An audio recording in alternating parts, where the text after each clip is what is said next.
Kinesiology is the study of movement. Everyone has to move.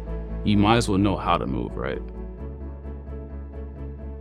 Exercise isn't just preventative health, it's health in general. Exercise can be medicine. Exercise is medicine. Auburn University School of Kinesiology's mission is to promote knowledge about physical activity and performance by creating learning environments that are invigorating for our students, both undergraduate and graduate.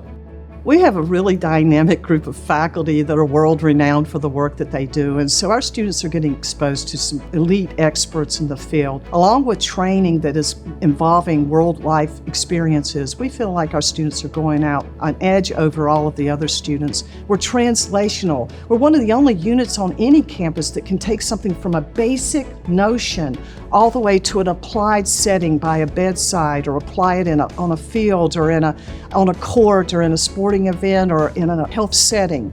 So we are pretty unique in that way. We're very committed to diversifying the field. We're really committed to providing more research to advance that field, but we're also really committed to creating a lot of physical therapists that go out and make a big difference in this world. So we're really excited about that too. I can't imagine anything else more important in the world than our health. And so that is something that I think we pride ourselves in kinesiology. We're very prideful for the work that we do because it is so important. It impacts everyone's life. Health is a part of everyone's life, and everyone has a right to have a good, healthy life.